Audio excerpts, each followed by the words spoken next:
make sure that our boys play with the boys on the basketball floor, on all sports, and the girls play with the girls. You can wear high heels and play, it don't make any difference, but you're going to play with the boys, play with the boys. We've had an opportunity to support the Second Amendment, and I was thankful for that. It's one of the first pieces of legislation we passed when I was down there. And I co-sponsored some of these bills, and the right to protect the unborn. That was the longest debate in the Senate history. It was all day and into the night, and I was so thankful when we got the chance. And I had an opportunity to stand up and speak.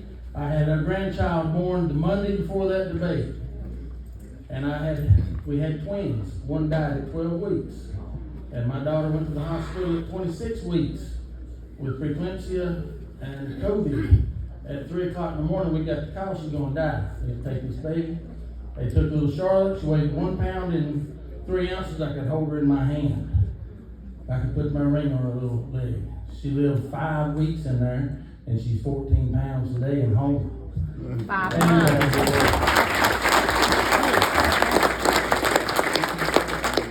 I know I've told Wilkes soldiers before, but the reason I tell you that is I had stood and listened all day to the Democrats all day about our rights and our bodies and so on. And I asked this question, I stood up. I was the only one to stand. I stood up and said, who is speaking for the unborn? Mm-hmm.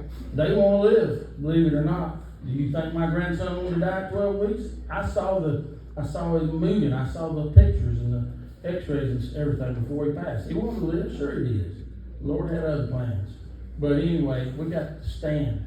And I'm telling you, this fall, they're coming. They are coming. The Democrats have a candidate for all of us.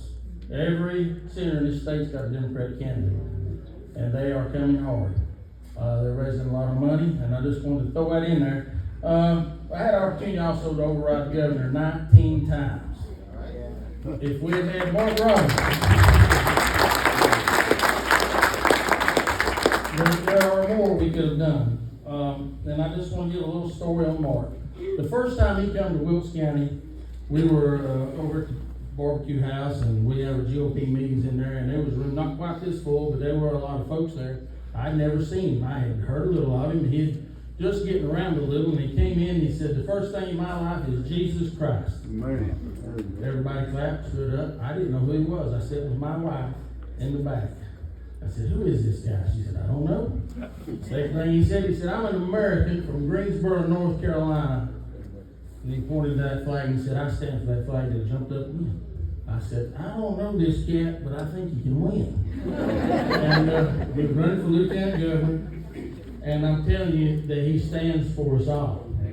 Now, Mark's not afraid. He's not ashamed, and he's not afraid. And he says many times, I know we've all heard the speech that he made in Greensboro, a very, very passionate speech about the Coliseum not being able to use guns or sell guns and have the sales there, and he was really upset. And he said the Lord used that to put him where he's at now. And the Lord's using that to move him now further and further, because he does stand for us all. He's a good man. He's a Christian brother. We would love to see him in there. As our Senate, as Jeffrey said, our House jobs would be a whole lot easier. We'd get a whole lot more done. And we wouldn't have all these mask mandates and things that our Governor King Cooper threw out on us for 2 or 3 years. So if all of you will, I ask that you stand and give a resounding applause for Mark Robinson.